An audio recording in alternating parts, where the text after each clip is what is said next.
PERC Africa, PERC, is an acronym for Politics, Economics, Religion, and Culture.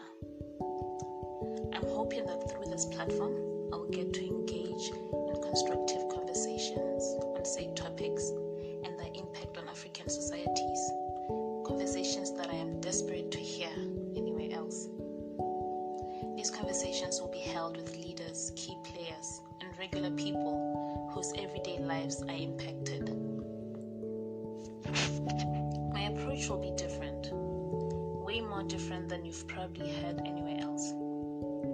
I'm an avid reader with a curious mind and thirst for knowledge, a thirst to understand why things work the way they do. So I've decided that my role will not be to affirm nor to oppose my guests, but to ask meaningful questions, to learn and to facilitate conversations that hopefully my listeners and I will learn from and use to bring impact on the ground. With that said, every episode will begin like this, with an introductory monologue, and I look forward to critical feedback that I'll reiterate on so I make this platform as engaging and interesting as it should be. I knew I wanted my first episode to be on the economy, or about the economy, simply because day in and day out I'm living the effects of it, of the state of the economy as it is. Therefore, I have also limited this episode to just my country. Like many, I acknowledge that there is so much to be grateful for living in our country. The fact that the thought of bombs going off and killing a small village, ravaging human and property alike, does not even exist in our psyche as a nation. That's a blessing, because for some that's a reality. I think we can safely say a majority, if not all of us, know that and are grateful for that. You know, I found myself sitting at a table looking at a 20 electricity bill that I had just purchased. Yeah, I've got mad skin in the game. The units were 13.7 or something like that. I then found myself wondering, does it get better at any point? But then I marveled at the silliness of my own question. Of course it doesn't. I know it doesn't. I then started wondering, what sector right now is working at efficient capacity? A sector that could carry us should mining reach its inevitable end, of which there is.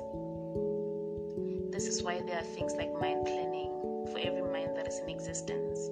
Mines are planned in phases until closure, leading up to closure, of which there is always closure. I'm not sure if people comprehend that the current number one contributor to our economy still will one day be no more. I then decided to spend my time looking at the efficiency or lack thereof of other sectors that could possibly sustain the economy. The reality of our situation is this. Our grandparents owned a home and a farmland, almost all of them. Our parents own a home and some a farmland. Millennials will live with our parents, a disturbing number of us. As for Gen Z, I'm actually of the belief that all of them do live with their parents. The thing that comes most natural to us is procreation. So we'll keep having children, we'll keep making more children. And then what? Yes, I intentionally want us to start at a very personal level that shows how dire the situation actually is. Like many of you, I have many escapisms, but I'm self-aware enough to acknowledge that this is our current economic reality, and it does not seem to be getting better. When I started thinking more about this, I of course started researching everything Botswana economy related. As some know, we are a mixed economy, and there is a high level of centralized economic planning and government regulation. On Google, every article that I researched that popped up, save for 2020, detailed how Botswana's economy was one of the fastest growing economies in the entire world, averaging at about 5% over the past decade. Well, my reality and the reality of many with skin in the game. That is a phrase that I will use now and then that I adapted from an incredible author, Nassim Taleb. Our reality does not reflect this growth. The skyrocketing unemployment sure does not reflect this growth. I then decided to not be too critical, or I might miss something. Luckily, during my research, I came across a report by the World Bank Group published in March 2015 titled Botswana, Systematic Country Diagnostic. What I'm about to read right now is a direct quote from the report. This report made things click for me. It made things more understandable.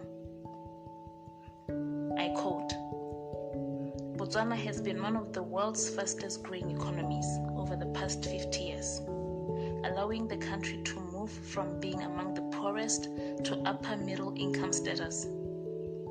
This had the effect of pulling the majority of the population out of poverty. At the same time, many Botswana are still poor.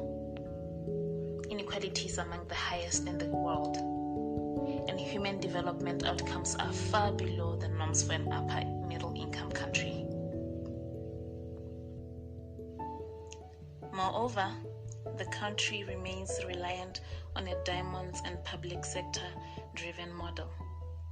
This makes it vulnerable both to short-term shocks and structural changes. End quote. This report, of course, did not give me all the answers I was seeking. It did, however, give me points to ponder on and targeted questions to ask. Questions like, why are we an upper middle income country with very low human development outcomes? It became a rabbit hole of thinking about education, the quality of education, employment rates by sector, the reach of centralized government, and that led to a realization of the rigidity of our system. Low wage growth, high income inequality, high unemployment rates, a rigid system, all sustained by a mineral sector that is in its natural decline. I, of course, am not a politician, and quite frankly, I don't have any interest in being one. I just am hoping for constructive conversations that look at the real reality, the reality behind the reality of what's actually going on. The truth is this. The majority of us, we're shit poor. Truly. Even the supposed working class, we're poor. But I don't want us focusing only on the problems and parroting them over and over again. Let's try a different approach.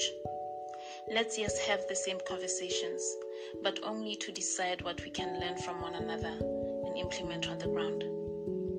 I, in my own capacity, with a team of incredible people with skin in the game, people who are willing to fail forward and then some more.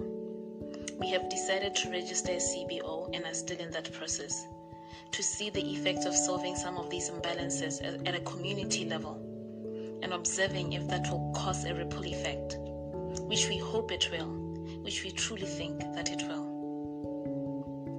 I'm hoping that through this platform, we'll have meaningful conversations, including with those tasked to lead us on these frontiers or those hoping to. I'm also hoping that my team and I's ambition for our community will be mirrored by other youth in other communities so that we walk the talk. I hope to see you guys on the next episode, where hopefully it'll be a visual podcast with a guest. A girl can dream, right?